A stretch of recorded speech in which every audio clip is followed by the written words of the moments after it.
ছিল মনে আছে? Sir autacoid. Very good. হ্যাঁ, অটোকয়েডস এর নাম বলো দেখি কিছু।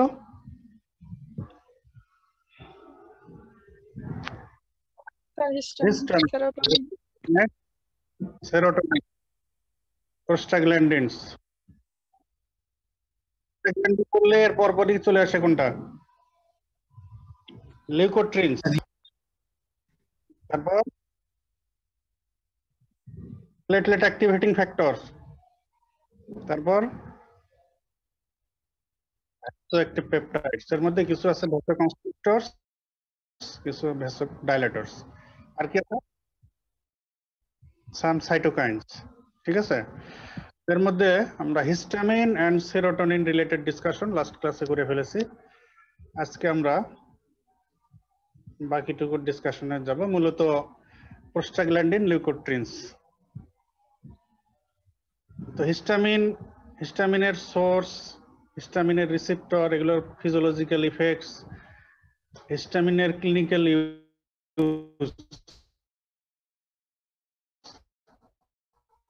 কি বলছি আমরা, যেতে পারে। আর হিস্টামিনের রিসেপ্টরের অ্যান্টাগনিস্ট হিসেবে antihistamines, H1 receptor blocker and H2 receptor blockers, এগুলোর ইউজ আছে, এগুলো ডিসকাস করা হয়েছে। আর সেরোটোনিনেরও কোনো, আর 5-HT 5 হাইড্রোক্সিট্রিপটামিন, এটারও কোনো ক্লিনিক্যাল ইউজ নাই। যেটা ইউজ হয় সেটা হচ্ছে 5-HT অ্যাগনিস্টস এন্ড অ্যান্টাগনিস্টস। তো এগুলোর আমরা ইউজ গত ক্লাসে বলে ফেলেছি। তো আজকে আমরা চলে যাই নেক্সট ডিসকাশন এই অটোকয়েডস এর, সেটা হলো প্রোস্টাগ্ল্যান্ডিনস, লিউকোট্রিনস, মূলত এগুলো। তো এই রিলেশনে একটা টার্ম আমরা বলবো, সেটা হলো ইকোসানয়েডস। টার্মটার সাথে তোমরা পরিচিত আছো? ইকোসানয়েডস বায়োকেমিস্ট্রিতে পড়ে আসার কথা। হ্যাঁ, হোয়াট ইজ ইকোসানয়েড বলো, define ইকোসানয়েডস।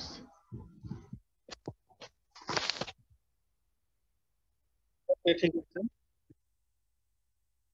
20 carbon atom polyunsaturated fatty acids derived from arachidonic acid, breakdown of membrane phospholipid product, that is arachidonic acid, তাই না? আচ্ছা, ঠিক আছে। তো এই প্রোস্টাগ্ল্যান্ডিন, লিউকোট্রিনস, এগুলোকেই বলা হয় ইকোসানয়েডস, কারণ এরা মেমব্রেন ফসফোলিপিড ব্রেকডাউন হয়ে আগে অ্যারাকিডোনিক অ্যাসিড তৈরি হয়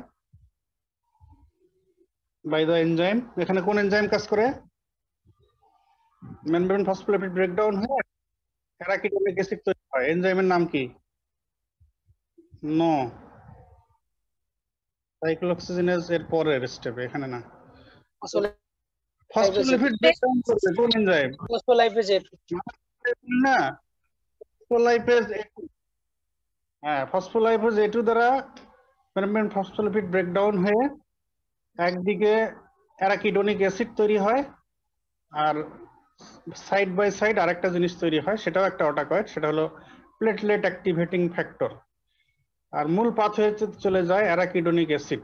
এই অ্যারাকিডোনিক অ্যাসিড আবার ফার্দার দুইটা লাইনে চলে যায় বাই টু এনজাইমস।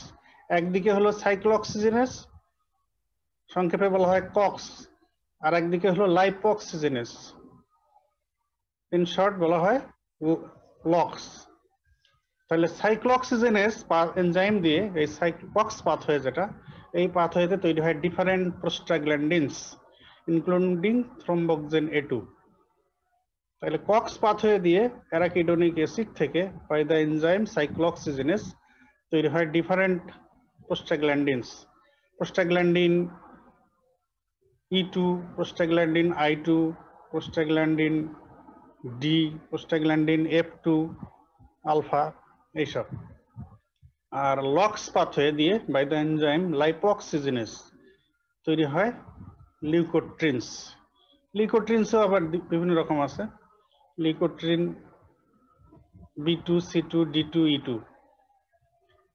তো এর মধ্যে লিউকোট্রিন B2 যেটা, এটা হচ্ছে কেমোট্যাকটিক অ্যাক্টিভিটি শো করে, আর CDE এরা হলো ব্রঙ্কোকনস্ট্রিক্টর ইফেক্ট মেইনলি, এই কারণে এটা ইম্পর্টেন্ট বেশি। তো ঠিক আছে, তাহলে এই হলো pathway of membrane phospholipid breakdown or arachidonic acid metabolism. একদিকে কক্স পাথওয়ে আর একদিকে লক্স পাথওয়ে। এদিকে হলো কক্স দিয়ে ডিফারেন্ট প্রোস্টাগ্ল্যান্ডিনস এন্ড থ্রম্বোক্সিন A2 আর একদিকে হচ্ছে ডিফারেন্ট লিউকোট্রিনস। এখন এই যে ডিফারেন্ট প্রোস্টাগ্ল্যান্ডিন আর লিউকোট্রিনস অর ইকোসানয়েডস, এরা আসলে আমাদের বডির অলমোস্ট অল টিস্যুতে এরা সিনথেসাইজ হয় এবং নরমালি ফিজিওলজিক্যালি আমাদের বডিতে এইসব প্রোস্টাগ্ল্যান্ডিন, লিউকোট্রিনস, এদের প্লেটলেট অ্যাক্টিভেটিং ফ্যাক্টর, এদের কিন্তু ইম্পর্টেন্ট রোল আছে। তো তোমাদের এটা রিটেনের একটা পেইড কোশ্চেন, এটা প্রায়ই আসে।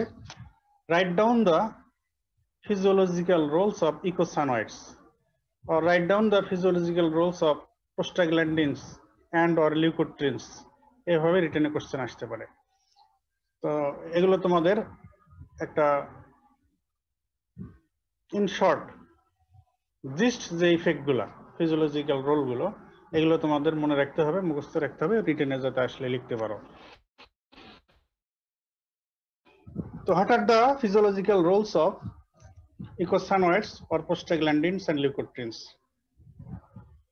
So number 1 role আমরা বলি protection of GI tract mucosa. Protection of GI tract mucosa, regulation of renal perfusion and renal tubular function, regulation of vascular tone and permeability, regulation of coagulation and fibrinolysis, regulation of bronchodilation and bronchoconstriction, regulation of pain threshold, regulation of uterine function, embryo implantation and parturition, regulation of sleep walk cycle, regulation of temperature homeostasis, regulation of intraocular pressure. These are the different physiological roles of different eicosanoids. কি বললাম আমরা? Protection of GI tract mucosa, regulation of renal perfusion and renal tubular function, regulation of vascular tone and permeability, regulation of coagulation of fibrinolysis, regulation of bronchodilation and bronchoconstriction, regulation of pain threshold, regulation of uterine function, embryo implantation and parturition, regulation of sleep walk cycle, regulation of temperature homeostasis, regulation of intraocular pressure. তো এগুলো as a whole বলা হলো। তো এগুলোর আবার different প্রোস্টাগ্ল্যান্ডিনের কিছু relative specificity আছে, যেমন prostaglandin E2 and I2, prostaglandin E2 and I2 এগুলো মূলত related with protection of GI tract mucosa, regulation of renal function, renal perfusion, renal tubular function, regulation of vascular tone and permeability, এর সাথে এগুলো related. তো regulation of vascular tone and permeability এর মধ্যে prostacyclin, that is prostaglandin I2 and thromboxane A2, এটা related. Coagulation and fibrinolysis রেগুলেশনের সাথে thromboxane A2 and prostacyclin and also platelet activating factor, এগুলো রিলেটেড। আর ব্রঙ্কোস্পাজম, ব্রঙ্কোডাইলেশনের সঙ্গে রিলেটেড হচ্ছে leukotriene. Leukotriene আসলে bronchospasm করে, ব্রঙ্কোকনস্ট্রিকশন করে, আর ব্রঙ্কোডাইলেশন করে এরা করে না। তো আমরা থেরাপিউটিক্যালি ইউজ করি এই, যেহেতু লিউকোট্রিন ব্রঙ্কোস্পাজম আর ব্রঙ্কোকনস্ট্রিকশন করে, তো থেরাপিউটিক্যালি আর ক্লিনিক্যালি ইউজ হয় leukotriene receptor antagonist, that is zafirlukast, montelukast. এরা হলো লিউকোট্রিন রিসেপ্টর অ্যান্টাগনিস্ট। এই বেসিসে এটাকে ডেভেলপ করানো হয়েছে, এই গ্রুপকে লিউকোট্রিন রিসেপ্টর অ্যান্টাগনিস্ট, তারা ব্রঙ্কোডাইলেটর হিসেবে ইউজ হয়। ফিজিওলজিক্যালি আমাদের বডিতে যেটা আছে সেটা হলো লিউকোট্রিন, সেটা হচ্ছে ব্রঙ্কোস্পাজম করে। আর তোমরা drugs used in treatment of glaucoma, এখানে যেসব ড্রাগ বলা হয়েছিল তার মধ্যে একটা গ্রুপ ছিল কিন্তু প্রোস্টাগ্ল্যান্ডিন অ্যানালগস। তার মানে রেগুলেশন অফ ইন্ট্রাকুলার প্রেসার, এখানেও প্রোস্টাগ্ল্যান্ডিনের রোল আছে। তো কোন কোন অ্যানালগ গুলো ইউজ হয় এটা আমরা স্টেপ বাই স্টেপ আসতেছি সামনে। তাহলে তোমরা এটা রিটেনের জন্য রেডি করে রাখবে। Write down the important physiological roles of different eicosanoids or different prostaglandins or leukotrienes. Now, another important question for your written exam. Write down the names of clinically important prostaglandin analogs along with their uses, clinical uses. Clinically important prostaglandin analog গুলো কি কি আর এগুলো clinically কোথায় কোথায় use হয়? Another paid question for written exam. তো আমরা কিছু নাম বলি। Prostaglandin E1 analogs. Misoprostol, Alprostadil, Gemiprost. Misoprostol, Alprostadil, Gemiprost. These three drugs are example of prostaglandin E1 analog. মিসোপ্রস্টলের নামটা কি তোমাদের মনে পড়ে? কোথাও এর আগে বলা হয়েছে? Can you recollect?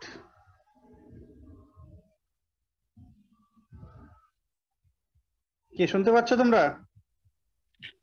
Peptic ulcer disease. Very good. Treatment of peptic ulcer ডিজিজে মিসোপ্রস্টলের ইউজ আছে। ওখানে কি হিসেবে এটা ইউজ করা হয়? Proton pump inhibitor. Proton pump inhibitors কি মিসোপ্রস্টল? পেপটিক আলসার ডিজিজের ট্রিটমেন্টে অনেকগুলো ড্রাগ আছে। কিছু আছে অ্যান্টাসিড, কিছু আছে H2 ব্লকার, কিছু আছে প্রোটন পাম্প ইনহিবিটরস। মিসোপ্রস্টল কিন্তু এগুলোর মধ্যে না, অ্যানাদার গ্রুপে। সেটার হেডিং কি? H2 receptor and mucosal protective agents. মনে পড়ে? মিউকোজাল প্রোটেক্টিভ এজেন্টস, কথা বলো, মনে পড়ে? What are the mucosal protective agents used in treatment of peptic ulcer? একটা হলো prostaglandin analog, that is misoprostol. এছাড়া আর কি আছে? আরো দুইটার নাম বলতে হবে। Bismuth compound. Another one, sucralfate. Sucralfate. তাহলে মিউকোজাল প্রোটেক্টিভ এজেন্ট হচ্ছে মিসোপ্রস্টল, এটা হলো প্রোস্টাগ্ল্যান্ডিন E1 অ্যানালগ। এছাড়া আরো দুইটা গ্রুপ আছে, তারা প্রোস্টাগ্ল্যান্ডিন অ্যানালগ না, আদার্স। একটা হচ্ছে সুক্রালফেট আর একটা হচ্ছে বিসমার্ট কম্পাউন্ড। ঠিক আছে, তো আমরা ইন রিলেশন ওখানে একটু বলে ফেললাম। তাহলে মিসোপ্রস্টল এটা হলো prostaglandin E1 analogue. It is used in treatment of peptic ulcer disease. আরো এটার আরো ইউজ আছে। আর্লি থেরাপিউটিক অ্যাবর্শন, যদি কারো আর্লি ট্রাইমেস্টারে কোনো কারণে মেডিকেল অ্যাবর্শন করার প্রয়োজন হয়, সেই ক্ষেত্রে ওই অ্যাবর্শনকে ইন্ডাকশন করার জন্য মিসোপ্রস্টল ইউজ করা যেতে পারে। অ্যানাদার ইউজ হচ্ছে PPH, control of PPH. Control of পিপিএইচও মিসোপ্রস্টল ইউজ। তাহলে মিসোপ্রস্টল ইউজ আমরা পেলাম। Number 1 peptic ulcer disease. Peptic ulcer ডিজিজের পাশাপাশি আরেকটা ইউজ বলা যায়, সেটা হলো যে to prevent NSAID induced peptic ulcer disease. To prevent, একটা হলো treatment of peptic ulcer disease, another one is to prevent NSAID induced peptic ulcer disease. তো NSAID ইউজ করলে পেপটিক আলসার ডিজিজ হতে পারে, এই জন্য রুটিন প্র্যাকটিস হচ্ছে এর সঙ্গে PPI দিয়ে দেওয়া হয়। তো PPI ছাড়াও এই মিসোপ্রস্টল এটাও একটা গ্রুপ, যেটাও এই ক্ষেত্রে effective to prevent NSAID induced peptic ulcer disease. তাহলে peptic ulcer disease treatment or prevention in case of NSAID induced peptic ulcer disease. এছাড়া early therapeutic abortion or first trimester abortion. Another one is control of PPIs, postpartum hemorrhage control করার জন্য এই misoprostol use করা যেতে পারে। তো another prostaglandin E1 analog, Alprostadil. তো Alprostadil-এর একটা ইউজ হচ্ছে ইরেকটাইল ডিসফাংশন। এটা কর্পাস ক্যাভার্নোসাসে ইনজেক্ট করে দিলে এটা লোকালি এটা ভ্যাসোডাইলেট করে এটা ইরেকটাইল ডিসফাংশন এটাকে ট্রিট করতে পারে। কারণ ইরেকশন তোমরা জেনে এসছো এতদিনে ফিজিওলজিক্যালি যে এটা হচ্ছে ভাস্কুলার ফেনোমেনা, ভাস্কোডাইলেশন দিয়ে এটার মেকানিজম। তো এই জন্য এই প্রোস্টাগ্ল্যান্ডিন E1 অ্যানালগ ইউজ করলে এটা লোকালি ভাস্কোডাইলেশন করে ইরেকটাইল ডিসফাংশনের ট্রিটমেন্ট করে। Another use of alprostadil, that is prostaglandin E1 analog, to maintain patency of ductus arteriosus in neonate in case of congenital heart disease. কিছু কিছু congenital heart disease অনেক সময় ductus arteriosus এর patency maintain করার দরকার হতে পারে, সেই ক্ষেত্রে alprostadil ইউজ করা যেতে পারে। Next, prostaglandin I2 analog. prostaglandin I2 এর আরেক নাম কি? prostacyclin. বলো। prostacyclin or prostaglandin I2 analog. It is also used clinically. prostaglandin I2 or prostacyclin analog. দুইটা আছে এই গ্রুপে, একটা হচ্ছে ipoprostenol, another one is iloprost. ipoprostenol and iloprost. This group of drugs used in treatment of severe pulmonary hypertension. তাহলে treatment of pulmonary hypertension prostaglandin I2 analog or prostacyclin analog named ipoprostenol and iloprost. তাহলে prostacyclin or prostaglandin I2 analog, iloprost and ipoprostenol are used in treatment of severe pulmonary hypertension. Next আমরা আসি prostaglandin F2 alpha analog. prostaglandin F2 alpha analog. prostaglandin F2 alpha analogs এর example একটা হচ্ছে dinoprost.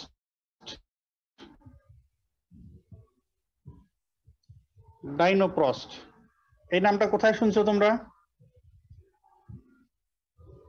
মনে করতে পারো? পড়ানো হয়েছে তোমাদের একটা টপিকস টার্ম 1 এর রিলেশনে, কারো মনে পড়ে? prostaglandin F2 alpha analog dinoprost কোথায় বলা হয়েছে তোমাদের? কারো মনে পড়ে না? ড্রাগস অ্যাক্টিং অন ইউটেরাস পড়ানো হয়েছিল, মনে আছে? liver induced drugs acting on uterus এর মধ্যে কি কি ছিল? কিছু আছে যেগুলো ইউটেরাইন কন্ট্রাকশন করে, একবোলিক্স, আর কিছু আছে ইউটেরাইন রিল্যাক্সেশন করে, টোকোলাইটিক্স। এই একবোলিক্স গ্রুপের মধ্যে কি কি ছিল? কারো কি মনে পড়ে?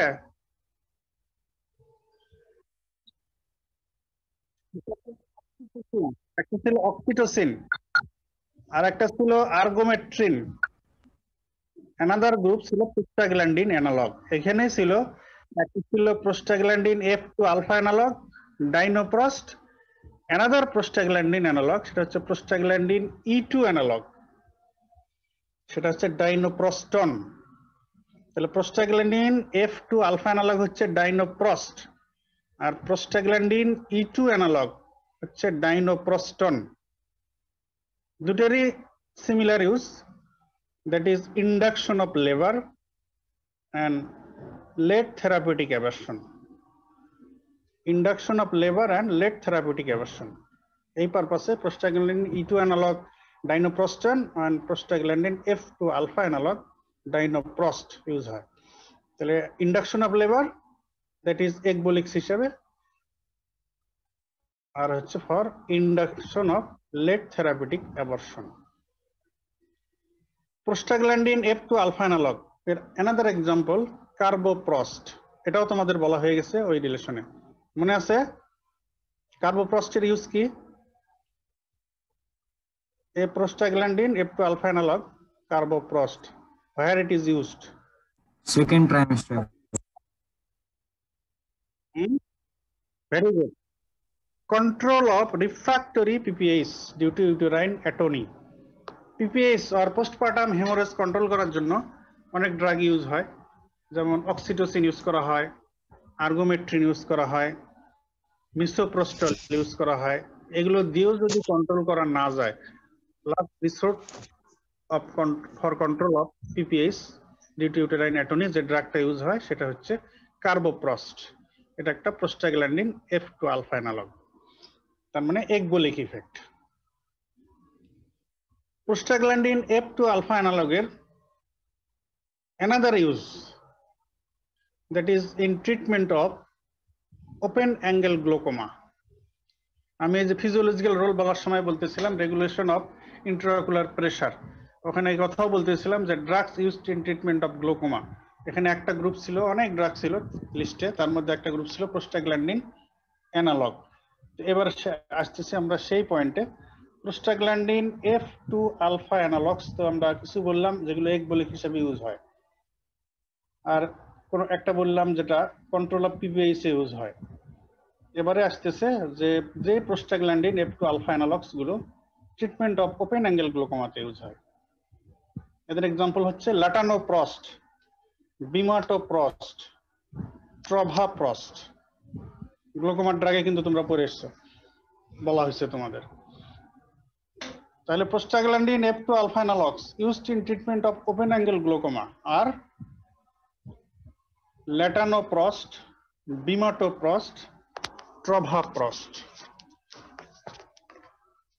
তাহলে আমরা physiological role of prostaglandin, names of clinically important prostaglandins, and uses, clinical uses of the important prostaglandin analogs.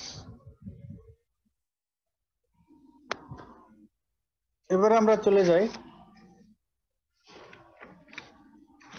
এই যে synthetic pathway of eicosanoids. Synthetic pathways of eicosanoids, that is prostaglandin and leukotrienes, এদের সিনথেসিসকে অনেক সময় inhibit করার প্রয়োজন হতে পারে আমাদের। এটাও ফর থেরাপিউটিক পারপাস, আমাদের ক্লিনিক্যাল বেনিফিটের জন্যই আমরা কিছু কিছু ক্লিনিক্যাল কন্ডিশনে এই আমাদের বডিতে যাতে কিছু কিছু প্রোস্টাগ্ল্যান্ডিনের সিনথেসিস ইনহিবিশন করা যায়, লিউকোট্রিনের সিনথেসিস ইনহিবিট করা যায়, সেজন্য আমাদের প্রয়োজন হতে পারে to inhibit or to interfere the activity of eicosanoids. How can we inhibit the synthesis or activity of eicosanoids or prostaglandins and or leukotrienes? তাহলে কিভাবে আমরা ইনহিবিট করতে পারবো এই ইকোসানয়েডস গুলো or prostaglandins or leukotrienes গুলো?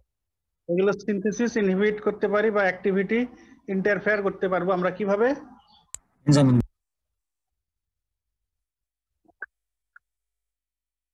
আমাদের পাথওয়ের কোন জায়গায় ব্লক করে দিতে হবে, তাই না? তো সিনথেসিস ইনহিবিট করা যেতে পারে যে তার সিনথেটিক পাথওয়ের কোন জায়গায় আমরা ব্লক করে দিতে পারি, আর এর অ্যাক্টিভিটি ইন্টারফেয়ার করার জন্য বা এর অ্যাক্টিভিটিকে ইনহিবিট করা বা সাপ্রেস করা বা অ্যান্টাগোনাইজ করার জন্য তো যদি আমাদের সুযোগ থাকে তাহলে আমরা এর রিসেপ্টরকে ব্লক করে দিয়ে আমরা অ্যান্টাগোনাইজ করতে পারবো। এই হলো মূল কথা। তো কিভাবে করা যেতে পারে? আমরা পাথওয়ের একদম শুরু থেকে আসি। একদম গোড়াতে হলো মেমব্রেন ফসফোলিপিড ব্রেকডাউন হয় by the enzyme phospholipase A2 হয়ে অ্যারাকিডোনিক অ্যাসিড তৈরি হচ্ছে। তাহলে গোড়াতেই যদি আমরা ইনহিবিট করতে চাই তাহলে আমাদেরকে ফসফোলাইপেজ A2 কে ইনহিবিট করতে হবে। তো ফসফোলাইপেজ A2 কে ইনহিবিট করে কাজ করে কোন drug? Which group of drugs inhibit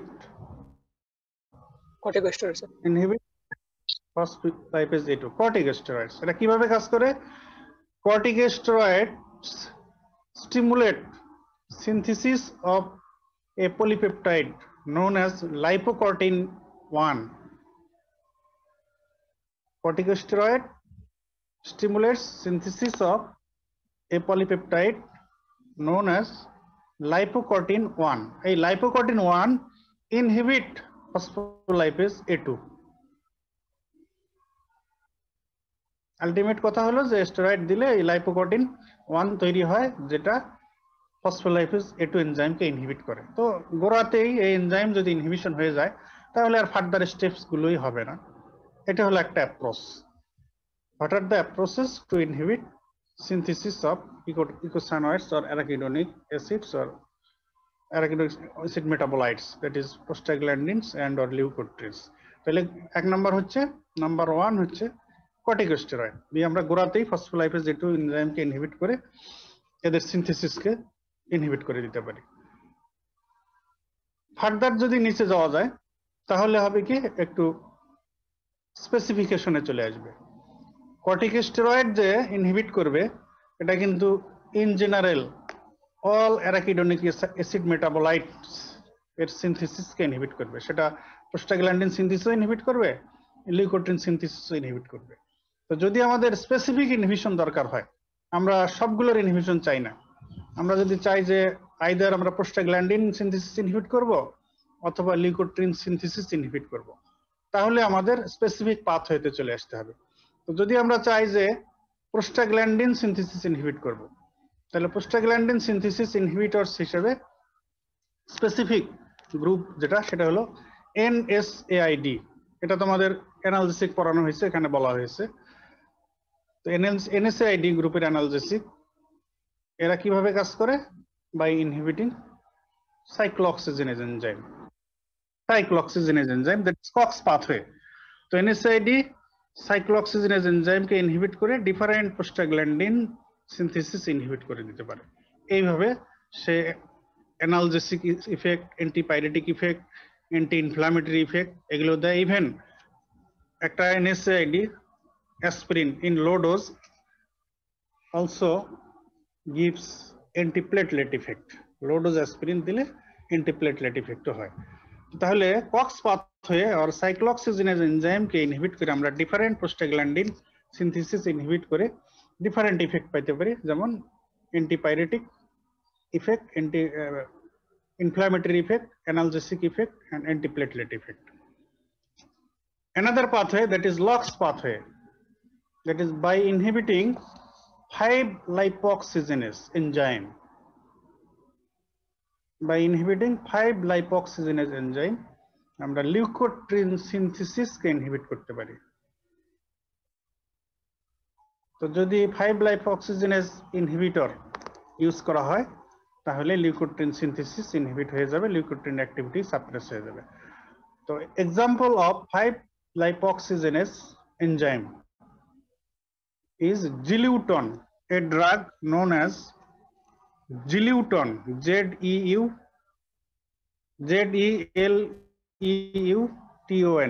Zileuton। এটা হচ্ছে 5-lipoxygenase enzyme inhibitor.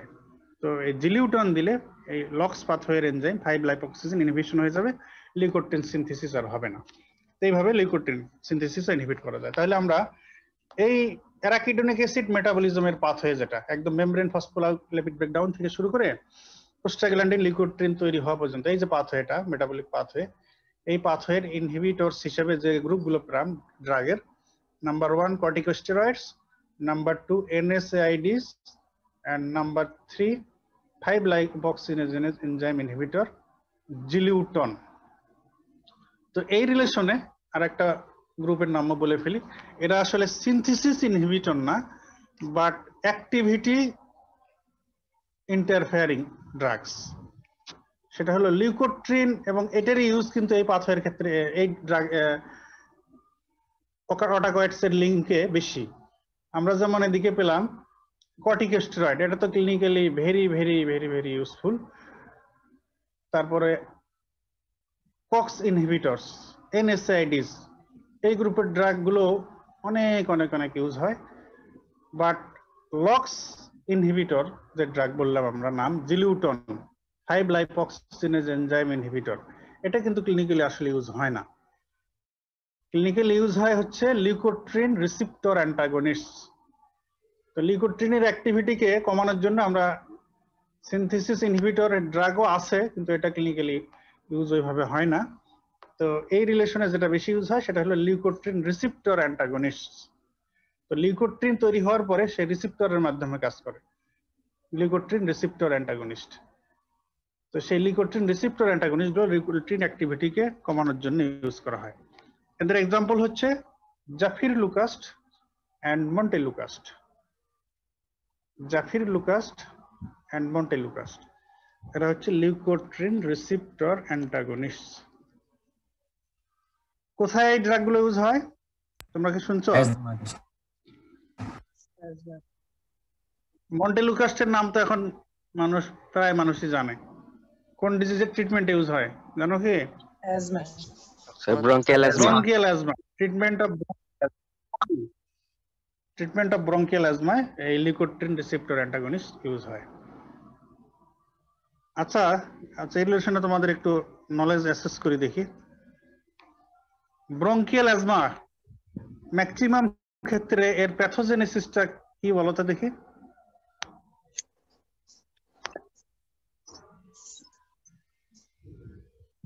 Bronchial asthma প্যাথোলজিতে বা মেডিসিনে পড়ানো হয়েছে তোমাদের? স্যার ইনফ্লামেশন একটু হয়। আইডিয়া আছে কি কারো? স্যার ইনফ্লামেশন হয় মিউকোসা। ইনফ্লামেশন কোন টাইপের ইনফ্লামেশন হয়? স্যার মাস্ট সেলটা ইয়ে Yes, করেছে, yes. মাস্ট সেলটা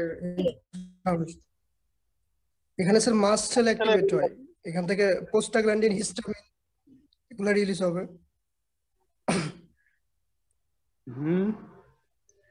স্যার এরপরে যাই হোক ভ্যাসোকনস্ট্রাকশন হয়নি।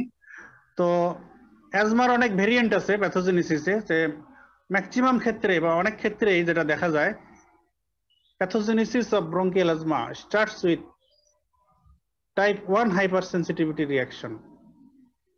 টাইপ 1 হাইপারসেনসিটিভিটি রিঅ্যাকশন দিয়ে অ্যাজমার প্যাথোজেনেসিস শুরু হয়, but repeated exposure to the allergen, এক্ষেত্রে কিন্তু অ্যালার্জেন রেসপন্সিবল, অনেক এনভায়রনমেন্টাল এজেন্ট এগুলো ফ্যাক্টর হিসেবে কাজ করে অ্যাজমার প্যাথোজেনেসিসে। তো ফার্স্ট এক্সপোজার টাইপ 1 হাইপারসেনসিটিভিটি যে মেকানিজম আমরা বলেছি এর আগে, first exposure two allergen, IgE তৈরি হয়ে থাকে, মাস্ট সেলের গায়ে এই আইজিই লেগে থাকে। সাবসিকুয়েন্ট এক্সপোজারে ওই মাল্টিভ্যালেন্ট অ্যান্টিজেনের সঙ্গে অ্যালার্জেনের সঙ্গে সেন্সিটাইজ যে মাস্ট সেল যার গায়ে আইজি লাগানো আছে, ওই আইজির সঙ্গে এই অ্যালার্জেন গুলোর রিঅ্যাকশন হয়, অ্যাটাচমেন্ট হয়। তো পাশাপাশি যে আইজি তাদের মধ্যে ব্রিজিং হয়, এর কারণে মাস্ট সেল অ্যাক্টিভেশন হয়ে মাস্ট সেল ডিগ্রানুলেশন হয় বা মাস্ট সেল থেকে মিডিয়েটর রিলিজ হয়। তো কিছু হলো প্রিফর্ম মিডিয়েটর, প্রাইমারি মিডিয়েটর যেমন হিস্টামিন, সেরোটোনিন এগুলো, আর কিছু হচ্ছে নিউলি সিনথেসাইজড আর ডিনোভো সিনথেসিস অফ মিডিয়েটরস, তার মধ্যে হচ্ছে এই ইকোসানোয়েডস গুলো, প্রোস্টাগ্ল্যান্ডিন, লিউকোট্রিনস, এরা নতুন ভাবে তৈরি হয়ে সিনথেসিস হয়, এগুলো এর প্যাথোজেনেসিসে রোল প্লে করে। তবে ব্রঙ্কিয়াল অ্যাজমার ক্ষেত্রে যেটা হয়, তো টাইপ 1 হাইপারসেনসিটিভ রিঅ্যাকশন বা অ্যালার্জিক রিঅ্যাকশন বা অ্যানাফাইল্যাকটিক রিঅ্যাকশন, এইসব ক্ষেত্রে কিন্তু আমরা দেখেছি যে রোল আছে, যদি শক হয়ে যায় তাহলে তো অ্যাড্রেনালিন নাম্বার 1 ট্রিটমেন্ট, এছাড়া স্টেরয়েড অ্যান্ড অ্যান্টিহিস্টামিন। তো অ্যান্টিহিস্টামিন সব জায়গায় আছে এই টাইপ 1 হাইপারসেনসিটিভ রিঅ্যাকশনের লিঙ্কে। তবে সিভিয়ারিটি অনুযায়ী যদি একদম শক হয়ে যায়, অ্যানাফাইল্যাকটিক শক, তখন ইমিডিয়েট ট্রিটমেন্ট হিসেবে, এমার্জেন্সি ট্রিটমেন্ট হিসেবে অ্যাড্রেনালিন দিতে হয়, আর বাকি কর্টিকোস্টেরয়েড, অ্যান্টিহিস্টামিন পাশাপাশি থাকে।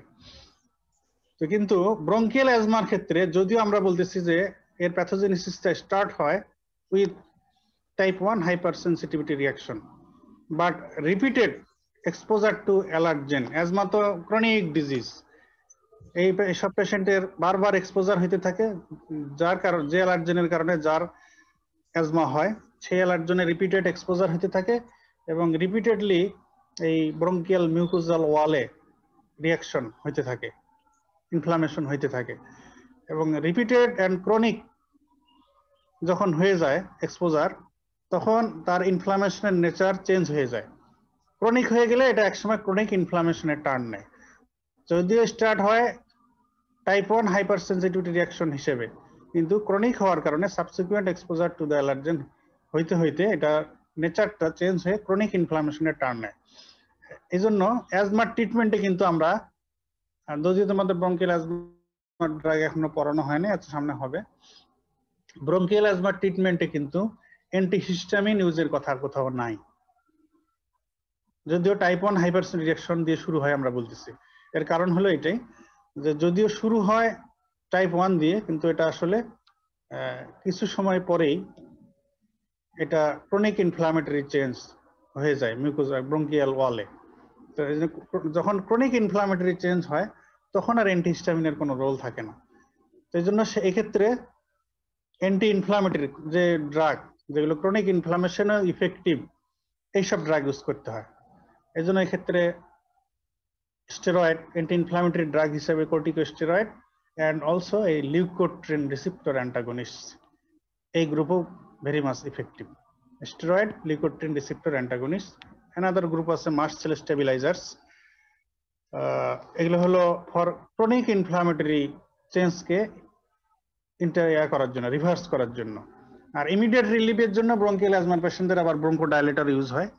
সালবুটামল তোমাদের পরে আসছে বিটা 2 অ্যাগনিস্ট, অটোনমিক রিলেশনে পড়া হয়েছে। আচ্ছা, এটা তোমাদের ব্রঙ্কিয়াল অ্যাজমার ড্রাগ বলার সময় বলে, এখানে আমি একটু লিঙ্কে শুধু বললাম লিউকোট্রিন রিসেপ্টর অ্যান্টাগনিস্ট।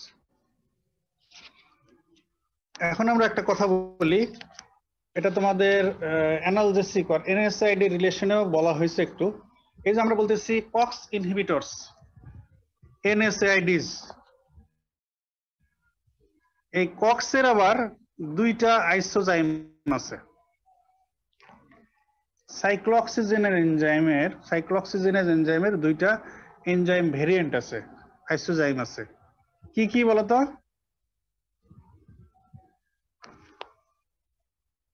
এনএসআইডি পড়ানোর সময় তো বলা হয়েছে, মনে করতে পারো?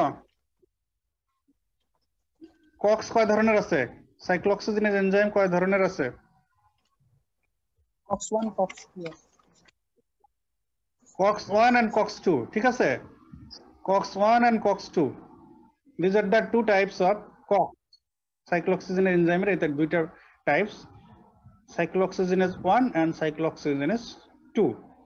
এখন এনএসআইডি গুলোর এই হিসেবে আবার দুইটা ক্যাটাগরিতে ভাগ হয়ে গেছে। কিছু এনএসআইডি আছে যে যারা COX-1 and COX-2 দুই এনজাইমকেই ইনহিবিট করতে পারে, তাদেরকে বলা হচ্ছে নন সিলেক্টিভ কক্স ইনহিবিটরস। আর যে এনএসআইডি গুলো সিলেক্টিভলি COX-2 কে ইনহিবিট করে তাদেরকে বলা হয় সিলেক্টিভ COX-2 ইনহিবিটরস। তাহলে কক্স এনজাইম আমাদের বডিতে তৈরি হয়, এটার দুইটা ভ্যারাইটি, একটা হচ্ছে COX-1 আর একটা হচ্ছে COX-2। আর এদেরকে ইনহিবিট করে যে ড্রাগ এনএসআইডিস, তাদের এই দুই এনজাইমকে ইনহিবিট করার ক্যাপাসিটির উপরে দুই ভাগে ভাগ করা হয়েছে।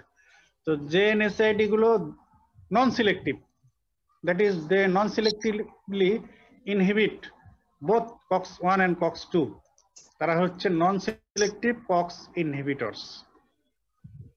and those NSAIDs that inhibit only COX-2 তাদের selectively তাদেরকে বলা হচ্ছে selective COX-2 inhibitors. What are the non-selective COX inhibitors and what are the selective COX-2 inhibitors? বলো। অ্যাসপ্রিন, ইটোরোলাক, এটা হচ্ছে সব non selective. Aspirin, diclofenac, aceclofenac, ketorolac, naproxen, indomethacin, ibuprofen, এগুলো সব হচ্ছে নন সিলেক্টিভ কক্স ইনহিবিটরস। এবারে সিলেক্টিভ কক্স ইনহিবিটরস এর নাম বলো। Selective COX inhibitors, COX-2 selective COX-2 inhibitors, এরা হচ্ছে গুলো কক্সিপস, সেলেকক্সিব, ভেলডেকক্সিব, ইটোরিকক্সিব। সেলেকক্সিব, ভেলডেকক্সিব, ইটোরিকক্সিব। আর শুরুতে যেটা ছিল এই গ্রুপের রফেকক্সিব, এটা এখন ব্যান্ড হয়ে গেছে, এটা একসময় খুব ইউজ হতো শুরুতে। তো এখন আছে এগুলোই সেলেকক্সিব, ভেলডেকক্সিব এন্ড ইটোরিকক্সিব। আরেকটা ড্রাগকেও সিলেক্টিভ COX-2 ইনহিবিটর বলা হয়, সেটার নাম হচ্ছে ইটোডোলাক। ইটোডোলাক। তো তোমাদের এই কনসেপ্টটা থাকতে হবে যে COX-1 and COX-2 কক্স এনজাইমের এই দুইটা টাইপস, সেই বেসিসে এনএসআইডি গুলোকে দুইটা ক্যাটাগরিতে ভাগ করা হয়েছে, non selective COX inhibitors and selective COX-2 inhibitors. Now question, what are the advantages of selective COX-2 inhibitors? এটা কিন্তু ওই রিলেশনে তোমাদের বলা হয়েছে এনএসআইডি পড়ানোর সময়, এখানে রিপিটেশন হচ্ছে বলা চলে। সিলেক্টিভ COX-2 ইনহিবিশনের সুবিধাগুলো কি কি মনে পড়ে কি? এটা বুঝতে হলে তোমাদের COX-2 আমাদের বডির কোথায় কোনটা তৈরি হয় এটা আইডিয়া থাকতে হবে। মনে আছে? COX-1 enzyme, that is cyclooxygenase enzyme বা এই COX-1 পাথওয়ে, এটাকে বলা হয় কনস্টিটিউটিভ। এটা আমাদের বডিতে নর্মাল ফিজিওলজিক্যাল রোল প্লে করার জন্য আমাদের বডিতে অলওয়েজ তৈরি হয়, বডির ডিফারেন্ট অর্গানস এন্ড টিস্যুতে, সেলে। সাইক্লোঅক্সিজেনেজ এনজাইম COX-1 যেটা, এই এনজাইম ভেরিয়েন্ট যেটা সাইক্লোঅক্সিজেনেজ COX-1, it is produced or synthesized in our body normally, physiologically, in different tissues, এবং সেখানে তারা ইম্পর্টেন্ট ফিজিওলজিক্যাল রোল প্লে করে, প্রোটেক্টিভ ফাংশন সে প্লে করে। এর মধ্যে মোস্ট ইম্পর্টেন্ট আমরা সবসময় বলি সেটা হলো J tract. J tract mucosal protection দেয়। এই COX-1 এনজাইম দিয়ে যে প্রোস্টাগ্ল্যান্ডিন গুলো তৈরি হয়, prostaglandin E1, prostaglandin E2 and prostacyclin, that is prostaglandin I2. Prostaglandin E2 একদিকে, prostaglandin I2 একদিকে। তো এই প্রোস্টাগ্ল্যান্ডিন এরা হলো COX-1 এনজাইম দিয়ে তৈরি হয়। তো এরা আমাদের যে ট্রাক্ট মিউকোজাতে প্রোটেক্টিভ রোল প্লে করে। কিডনিতেও এদের প্রোটেক্টিভ রোল আছে, কিডনিতেও, রিপ্রোডাক্টিভ টিস্যুতে এদের প্রোটেক্টিভ রোল আছে। তো বডির ডিফারেন্ট সাইটে এদের প্রোটেক্টিভ রোল আছে। তো মোস্ট ইম্পর্টেন্ট আমরা বলি যে জে ট্রাক্ট মিউকোজাল প্রোটেকশন। তো তাহলে এনএসআইডি যদি ইউজ করা হয় আর এটা যদি নন সিলেক্টিভ হয়,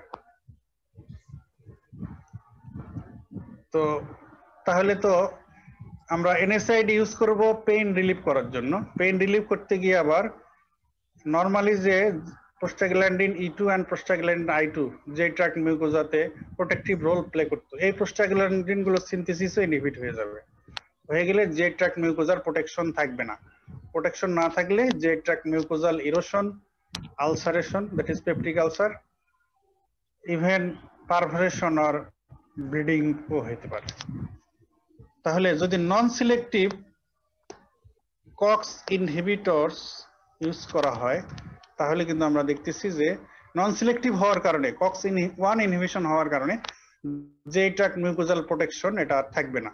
তাহলে যে tract mucosal injury, erosion, ulceration, perforation, bleeding এগুলো হওয়ার রিস্ক থেকে যাচ্ছে।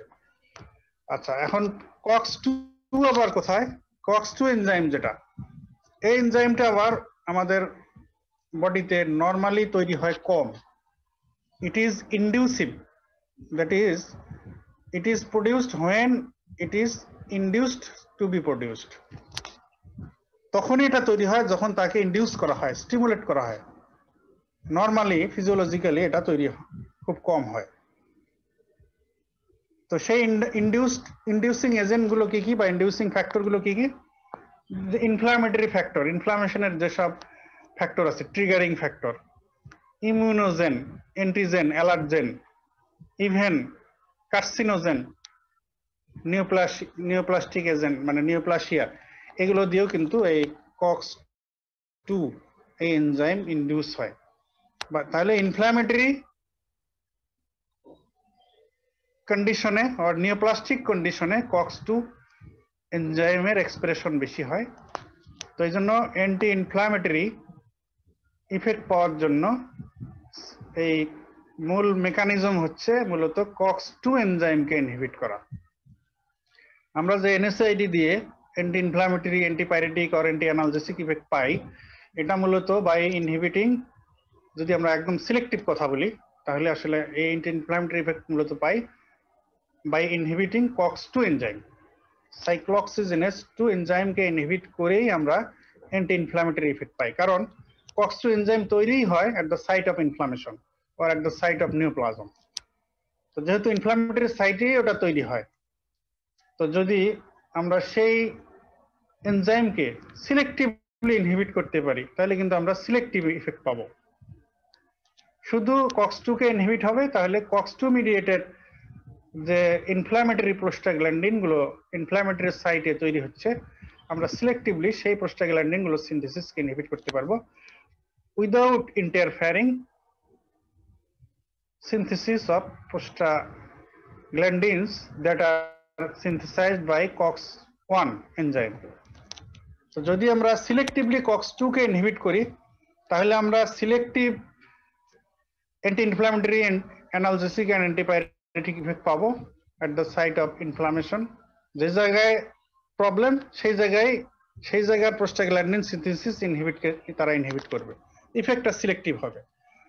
আর বাড়তি সুবিধা হলো যে নন সিলেক্টিভ হলে যে prostaglandin E2 and prostacyclin that is prostaglandin I2 যেগুলো প্রোটেক্টিভ রোল দেয়, যেমন যে ট্র্যাক মিউকোজায়, তো COX-1 ইনহিবিশন না হওয়ার কারণে এই প্রোটেক্টিভ মেকানিজম গুলো হ্যাম্পার হবে না। তাহলে তোমরা বুঝতে পারলে কি সিলেক্টিভ COX-2 ইনহিবিটর ইউজের সুবিধা কি কি বুঝলে একজন বলো দেখে?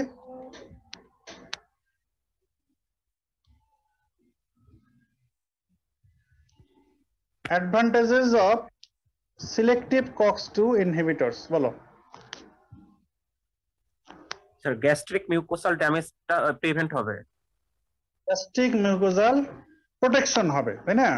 গ্যাস্ট্রিক মিউকোজাল প্রোটেক্টিভ মেকানিজম এটা হ্যাম্পার হবে না, এই জন্য যে ট্র্যাক্ট যে অ্যাডভার্স ইফেক্ট এগুলো হবে না, তাই না?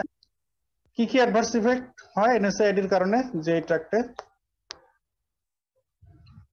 আজকেও বললাম, রিপিটেশন হচ্ছে, দেখি তোমরা ফলো করতে পারতেছো কিনা বলো।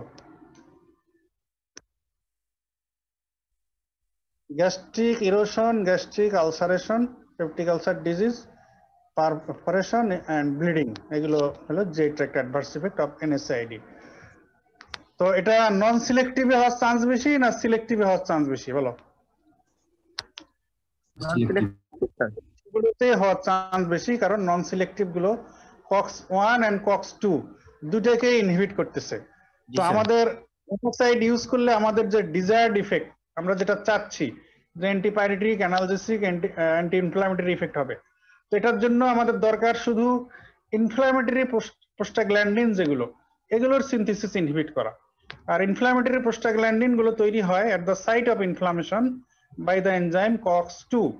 তো কাজেই আমরা যদি সিলেক্টিভ COX-2 ইনহিবিটরস ইউজ করি তাহলে শুধু ইনফ্ল্যামেটরি প্রোস্টাগ্ল্যান্ডিন গুলো ইনফ্ল্যামেটরি সাইটে এখানে ইনহিবিশন হবে, আর COX-1 কে সে ইনহিবিট করবে না। এজন্য COX-1 mediated synthesis of protective prostaglandin এগুলোর সিনথেসিস এন্ড অ্যাকশন এগুলো হ্যাম্পার হবে না, যার ফলে COX-1 mediated prostaglandin synthesis intact থাকার কারণে প্রোটেক্টিভ প্রোস্টাগ্ল্যান্ডিন গুলো তৈরি হইতেই থাকবে, যে tract mucosal protection and other সাইটের প্রোটেকশন এগুলো ঠিক থাকবে, মেইনটেইন হবে। ঠিক আছে? তবে is there any disadvantage of use of selective COX-2 inhibitor? আমরা তো সুবিধাই বললাম এতক্ষণ যে আমরা সিলেক্টিভ ইফেক্ট পাবো, টার্গেট সাইড ইফেক্ট পাবো, আর প্রোটেক্টিভ ফাংশন এটা হ্যাম্পার হবে না, এজন্য যে ট্র্যাক্টের অ্যাডভার্স ইফেক্ট হবে না, যে ট্র্যাক্ট মিউকোজাল প্রোটেকশন ঠিক থাকবে। এখন কোনো অসুবিধা আছে কিনা সিলেক্টিভ COX-2 ইনহিবিটর ইউজের, কোনো অসুবিধা আছে কিনা? আছে স্যার, এটা আছে। বলো দেখি কি অসুবিধা? পসিবলি আমি বলছি তো এখানে রিপিটেশন হচ্ছে, বলো। প্লেটলেট স্যার COX-2 ইনহিবিটর থাকে, তো ওইটা COX-2 দিয়ে প্লেটলেটরা কাজ করে, তো ওইখানেও এফেক্ট করবে স্যার। Heart disease. বলো বলো কি বলতে চাও, বলো দেখি। প্লেটলেটের কথা বলতে চাচ্ছ নাকি? ব্লিডিং বেড়ে যেতে পারে, অ্যাসপিরিন দিলে অনেক সময় স্যার ব্লিডিং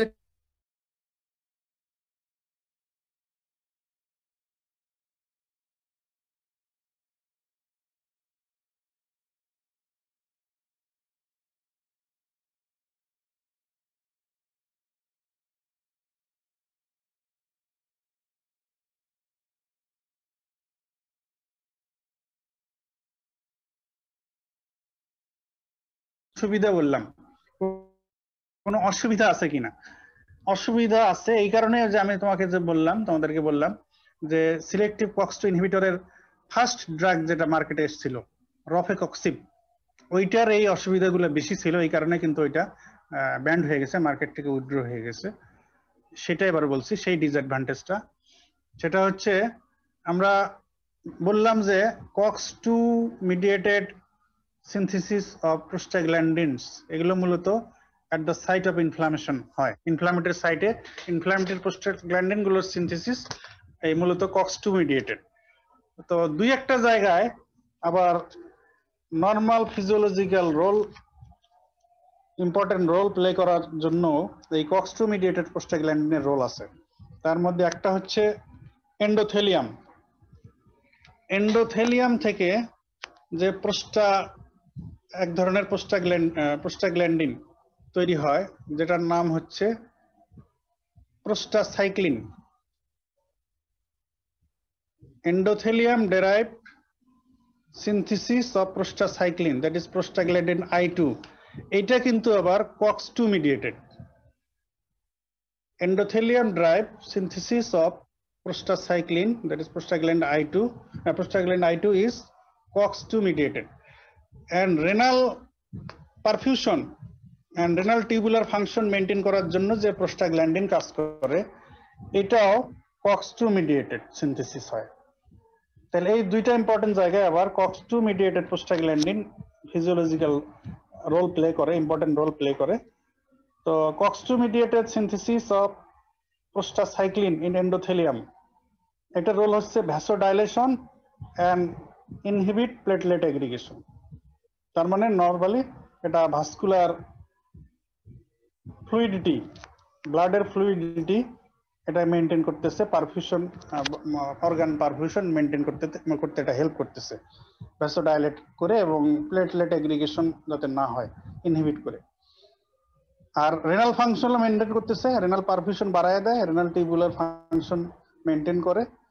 এটাও এই prostaglandin that is COX-2 mediated synthesis হয়ে যে প্রোস্টাগ্ল্যান্ডিন তৈরি হয়, এই প্রোস্টাগ্ল্যান্ডিন দিয়ে রেনাল ফাংশনও মেনটেন হয়। তো যদি আমরা COX-2 ইনহিবিট করে দেই, সিলেক্টিভ COX-2 ইনহিবিটর ইউজ করে, তাতে আমরা বেনিফিট পাবো যে at the site of inflammation anti inflammatory effect পাবো, অ্যান্টিপাইরেটিক অ্যানালজেসিক ইফেক্ট পাবো, যে ট্র্যাক মিউকোজাল প্রোটেকশন এটা ইনট্যাক্ট থাকবে, মেনটেন হবে, এটা আমরা সুবিধা পাইলাম। অসুবিধা এটুকুও হতে পারে, সেটা হলো যে প্রোস্টাসাইক্লিন সিনথেসিসও ইনহিবিট হয়ে যাবে, এটা যেহেতু COX-2 মিডিয়েটেড। আর এই প্রোস্টাসাইক্লিনের রোল হচ্ছে অ্যান্টিপ্লেটলেট ইফেক্ট অ্যান্ড ভ্যাসোডাইলেশন। তো সেই ভ্যাসোডাইলেশন যদি না হয় তাহলে ভ্যাসোস্পাজম হবে, অ্যান্টিপ্লেটলেট ইফেক্ট যদি না হয় তাহলে প্লেটলেট এগ্রিগেশন হবে, তাহলে there is increased risk of platelet aggregation followed by thrombosis followed by embolism and thromboembolism এর যেসব complication, cardiovascular and cerebrovascular complication, that is acute myocardial infarction, acute cerebral ischemic stroke, এগুলোর risk কিন্তু একটু বেড়ে যায়। এবং রফেকক্সিবের ক্ষেত্রে কিন্তু তাই হয়েছিল, যেটা ইউজ করার পরে ওই সব পেশেন্টদের তাদের অ্যাকিউট এমআই এবং ইসকেমিক স্ট্রোক বেশি হচ্ছিল। তো এটা যখন স্টাডিতে এসে গেল তখন আবার এটা উইথড্র করে দেওয়া হয়েছে। পরে আবার এগুলোকে আরো করে দেখা গেছে যে কক্সিব গ্রুপের কিছু কিছু ড্রাগ ডেভেলপ করা হয়েছে, তো যেগুলোর ক্ষেত্রে এই রিস্ক যে নাই তা বলা যায় না, রিলেটিভলি কম, সেই জন্য তার মধ্যে সেলেকক্সিব, ইটোরিকক্সিব এগুলো এখনো মার্কেটে চলছে। তাহলে এই হলো একটা অসুবিধা, যে যেহেতু endothelial ডেরাইভড synthesis of prostacyclin is also COX-2 mediated, and renal prostaglandin that maintain renal perfusion and renal tubular function is also COX-2 mediated. করা হয় তাহলে সুবিধার পাশাপাশি অনেক সময় এই অসুবিধা হতে পারে। একটা হলো যে সাইক্লিন সিনথেসিস ইনহিবিট হয়ে গেল এন্ডোথেলিয়ামে, এই কারণে there is risk of thromboembolic complication. And also যেহেতু renal perfusion and renal tubular function maintain করার যে প্রোস্টাগ্ল্যান্ডিন, এটাও COX-2 মিডিয়েটেড সিনথেসিস হয়। তো যদি এই প্রোস্টাগ্ল্যান্ডিন সিনথেসিস ইনহিবিট হয়ে যায় তাহলে রেনাল পারফিউশন কমে যাবে, রেনাল টিউবুলার ফাংশন ইম্পেয়ার্ড হয়ে যাবে, তাহলে renal impairment even renal failure হতে পারে, নেফ্রোপ্যাথি হতে পারে। এটাকেই বলা হয় অ্যানালজেসিক নেফ্রোপ্যাথি, স্পেশালি যদি ক্রনিক্যালি ইউজ করা হয়। এটা কিন্তু নন সিলেক্টিভের ক্ষেত্রেও হতে, নন সিলেক্টিভের ক্ষেত্রেও তো COX-2 উপর ইফেক্ট আছে। নন সিলেক্টিভ গুলো COX-1 COX-2 কেও ইনহিবিট করে লং টার্ম ইউজ করলেও এই অ্যানালজেসিক নেফ্রোপ্যাথি হতে পারে, রেনাল ইম্পেয়ারমেন্ট হতে পারে। তো সিলেক্টিভ হলে যেহেতু সিলেক্টিভলি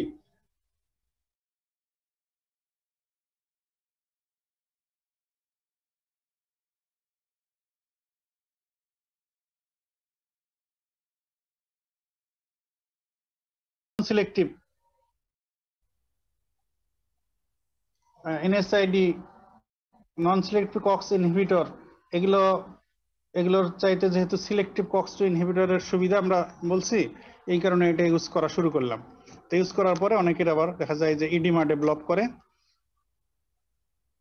ফেসিয়াল সোয়েলিং হয়ে যায়, তার মানে কার্ডিওভাস্কুলার বা রেনাল ফাংশন ইম্পেয়ারমেন্ট হয়ে এগুলো হতে পারে। তো তখন আবার এই ড্রাগ উইথড্র করতে হয়। তো ঠিক আছে, তাহলে এটা তোমাদের রিটেনের জন্য বা ভাইবার জন্য তোমাদের প্রিপেয়ার করে রাখতে হবে যে হঠাৎ তাহলে COX-1 এনজাইম কয় ধরনের আছে, আর COX-1 এন্ড COX এনজাইম কয় ধরনের আছে, COX-1 এন্ড COX-2। তো এই COX-1 এন্ড COX-2 এনজাইম ইনহিবিশনের বেসিসে NSAID গুলোকে আবার কয় ক্যাটাগরিতে ভাগ করা হয়েছে, non selective COX-2 inhibitor and selective COX-2 inhibitor. তো সিলেক্টিভ COX যে সিলেক্টিভ সাইটে আমাদের টার্গেট ইফেক্ট, সিলেক্টিভ ইফেক্ট দেবে, অ্যান্টি ইনফ্লামেটরি ইফেক্ট দিবে, সুবিধা সিলেক্টিভ ইফেক্ট, টার্গেট ইফেক্ট। আর একটা সুবিধা হলো যে ফিজিওলজিক্যাল প্রোটেক্টিভ মেকানিজম যেগুলো, এগুলো হ্যাম্পার হবে না। তার মধ্যে ইম্পর্টেন্ট হচ্ছে জে ট্র্যাক প্রোটেকশন, তো এটা মেনটেন থাকবে। আবার অসুবিধাও দেখা যাচ্ছে রেয়ারলি হতে পারে, একটা হলো যে থ্রম্বোএম্বোলিক কমপ্লিকেশন হতে পারে, এন্ডোথেলিয়াল প্রোস্টাসাইক্লিন সিনথেসিস যেহেতু COX-2 মিডিয়েটেড, এই কারণে এটা ইনহিবিশন হলে প্রোস্টাসাইক্লিন আর তৈরি না হলে তখন প্লেটলেট অ্যাগ্রিগেশন হতে পারে। আবার অপরদিকে থ্রম্বোক্সিন A2 ফাংশন এটা বেড়ে গেল তখন রিলেটিভলি, এই কারণে প্লেটলেট অ্যাগ্রিগেশন হয়ে থ্রম্বোসিস এম্বোলিজম এন্ড থ্রম্বোএম্বোলিক কমপ্লিকেশন হতে পারে। আর রেনাল প্রোস্টাগ্ল্যান্ডিন এটাও COX-2 মিডিয়েটেড সিনথেসিস হয়, এই কারণে সিলেক্টিভ COX-2 ইনহিবিশন করলে রেনাল ইম্পেয়ারমেন্টও হতে পারে। এবারে তোমাদের এটাও রিপিটেশন হচ্ছে, বাট যেহেতু এই ইকোসানয়েডের রিলেশনে প্রোস্টাগ্ল্যান্ডিনস এর রিলেশনে আসতেছে, এই জন্য ওটাও একটু ডিসকাস করি। অ্যান্টিপ্লেটলেট ইফেক্টের জন্য একটা NSAID ইউজ করা হয়। অ্যান্টিপ্লেটলেট ইফেক্ট ড্রাগস তো তোমাদের পড়ানো হয়েছে অনেক ড্রাগস, তার মধ্যে একটা গ্রুপ হচ্ছে লো ডোজ অ্যাসপিরিন। এটাও পেইড কোশ্চেন রিটেন এন্ড ভাইবার। Why is low dose aspirin used as antiplatelet agent? মনে করতে পারো?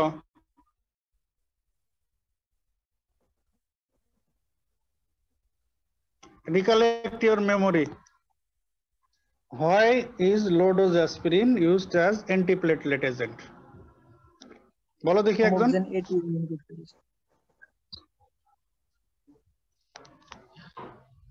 বলো।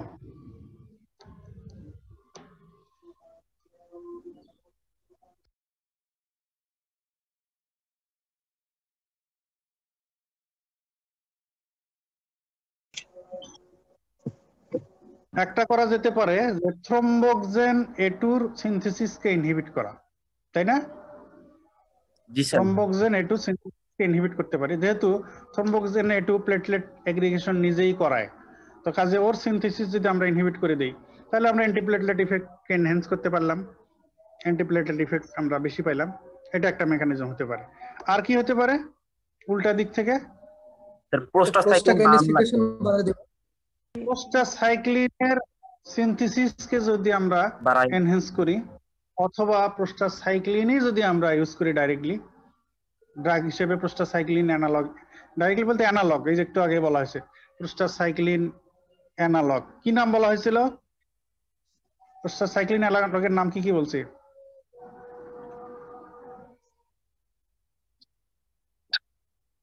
মিসোপ্রস্টল তো প্রোস্টাসাইক্লিন অ্যানালগ না, ইপোপ্রোস্টেনল এন্ড আইলোপ্রস্ট, ইপোপ্রোস্টেনল এন্ড আইলোপ্রস্ট এরা হচ্ছে প্রোস্টাসাইক্লিন অ্যানালগ। তাহলে একটা অ্যাপ্রোচ হতে পারে যে আমরা প্রোস্টাসাইক্লিন অ্যানালগ ইউজ করতে পারি। এমন কথা প্রোস্টাসাইক্লিনের অ্যাকশনকে এনহ্যান্স করলে সে যেহেতু নিজেই অ্যান্টিপ্লেটলেট ইফেক্ট দেয়, তাহলে অ্যান্টিপ্লেটলেট ইফেক্ট আমরা পাবো। এই জন্য অ্যান্টিপ্লেটলেট ড্রাগের গ্রুপের মধ্যে একটা এটাও কিন্তু আছে যে প্রোস্টাসাইক্লিন অ্যানালগ। তবে ইম্পর্টেন্ট হচ্ছে যে থ্রম্বোক্সেন A2 যেহেতু প্লেটলেট এগ্রিগেট করায়, তাহলে আমরা by inhibiting synthesis of thromboxane A2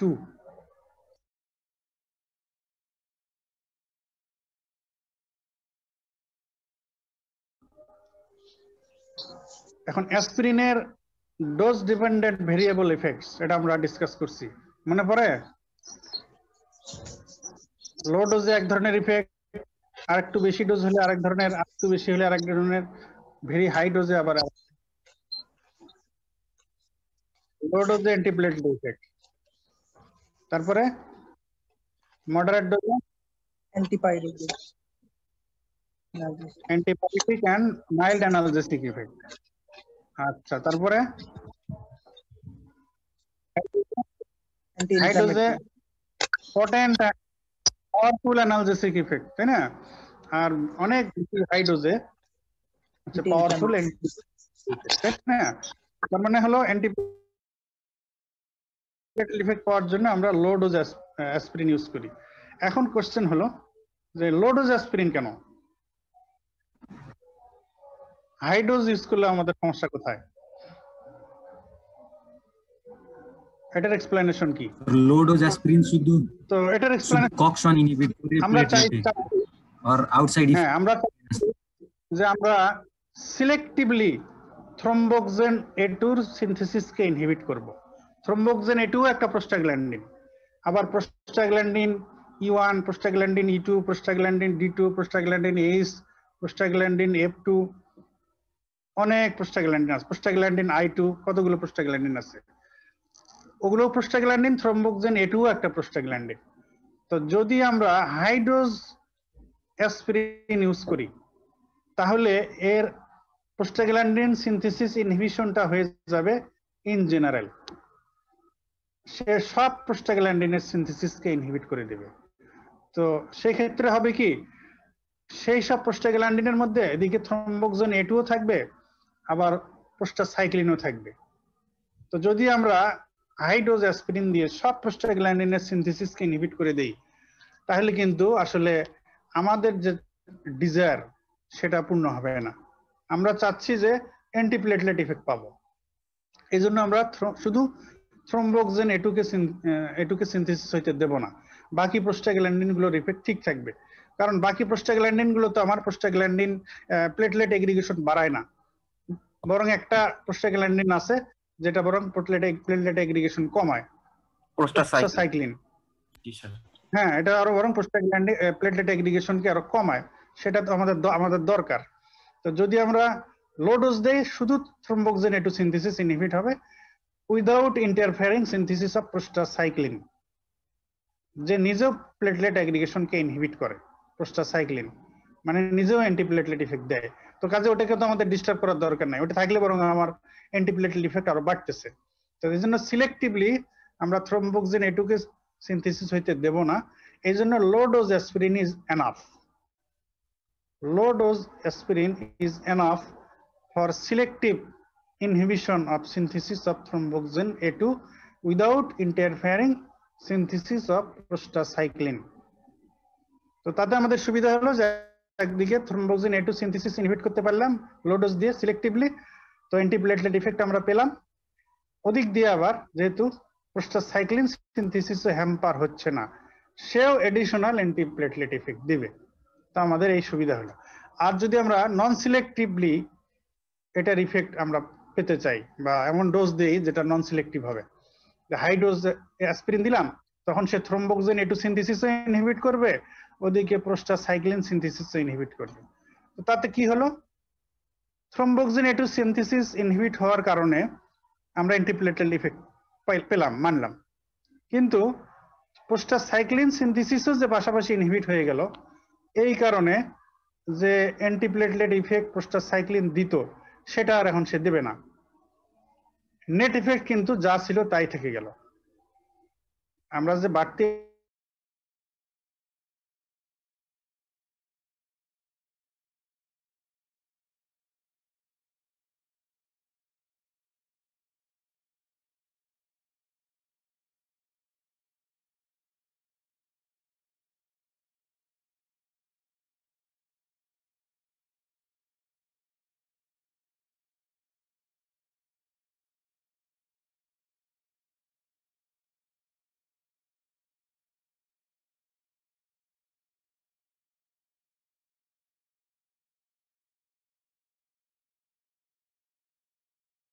তোমাদের ওই আমাদের অন্য টিচারদের সঙ্গে যোগাযোগ হয়েছে?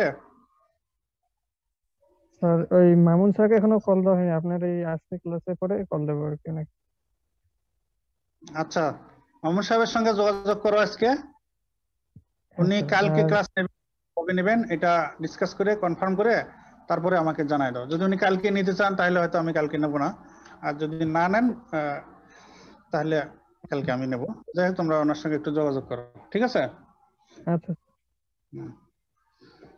আর মাহবুব সাহেবের সঙ্গে কি আর যোগাযোগ হয়েছে? স্যার ওনাকে কল দিয়েছিলাম, উনি ধরেনি আর কি, কয়েকবার কল দিয়েছি, হয়তো ব্যস্ত কোনো কারণে। আচ্ছা, ঠিক আছে। তাহলে আমার সঙ্গে যদি যোগাযোগ হওয়ার পরে কোনো কথা থাকে তাহলে আমাকে জানাই দিও, বা আমিও কথা বলবো, অসুবিধা নেই। তো ঠিক আছে, তোমাদের তো এখন আর ইয়া নাই, তোমরা সেকেন্ড প্রপ দিয়ে দিছো তাই না? জি স্যার। এখন তো তোমাদের সামনের যে প্রপ সেই প্রপেরই এখন ক্লাস চলতেছে। আগে তোমরা যেহেতু অন্য ফেজে ছিলে, ওই অন্য ফেজের পরীক্ষাটি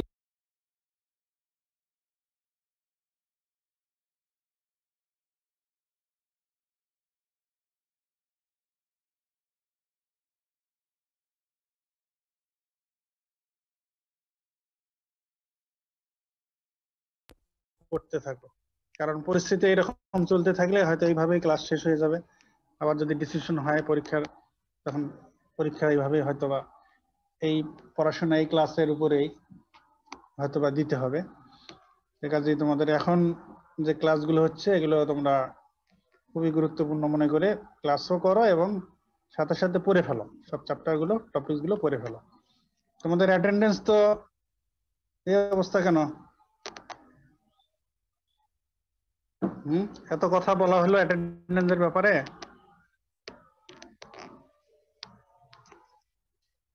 অ্যাটেন্ডেন্স ইমপ্রুভ না করলে তো আমরা ক্লাস নেওয়ার ইন্টারেস্ট হারিয়ে ফেলবো।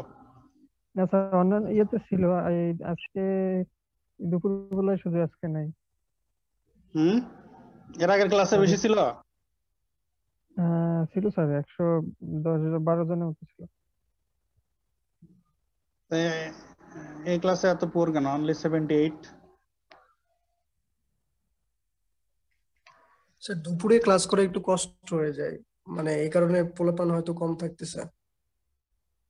তো তোমরা কখন দুপুরে না করলে কখন করবা? সকাল 9টায় তো প্যাথোলজির ক্লাস, 10টায় মাইক্রোবায়োলজি শুরু হয় এবং এটা একটু দেরি হয়ে যায় শেষ হইতে, সেই জন্য তো আমি 12টা বললাম। তো 11টা থেকে করবা? না স্যার, ওটাতে ওই যে ওনার আবার সমস্যা হবে। হ্যাঁ, না তাহলে মাইক্রোবায়োলজি ক্লাস যদি 11টায় শেষ করতে পারো তোমরা, তাহলে আমি 11টায় শুরু করতে পারবো। আজকে কয়টা ক্লাস শেষ হয়েছিল মাইক্রোবায়োলজি? স্যার আজকে না ছিল না, ওনার ওই যে শনি সোম আর বুধবার 3 দিন থাকে। ও, আজকে ছিল না? না স্যার। আচ্ছা আচ্ছা, মানে এখন ওই ফিক্সড 3 দিন হয়ে গেছে? হ্যাঁ, উনি 3 দিনই নিচ্ছে। কবে? ওনার স্যার শনিবার সোমবার আর বুধবার। শনি সোম বুধ, আচ্ছা আচ্ছা। তো তাহলে এটা আমাকে আগে ইনফর্ম করলে তো আমি আগে শুরু করতে পারতাম। মানে ডেটটা পরে ফিক্স করছে আর কি, আপনাকে ফোন দেওয়ার পর। তাহলে যদি তোমাদের এরকম হয় যে এই 10টার ক্লাস নাই, হ্যাঁ স্যার। আমি ক্লাস দিন, তাহলে তোমরা আমাকে আগে ইনফর্ম করলে আমি তাহলে আর্লি শুরু করলে তোমাদের সুবিধা হবে। ঠিক আছে? আচ্ছা ওকে, তাহলে তোমরা একটু পড়াশোনা করো আর সবাইকে জানাই দাও ক্লাসে অ্যাটেন্ড করার জন্য সবাই। জি স্যার অবশ্যই। ঠিক আছে? ওকে, থ্যাংক ইউ। আসসালামু আলাইকুম স্যার। ওয়ালাইকুম আসসালাম।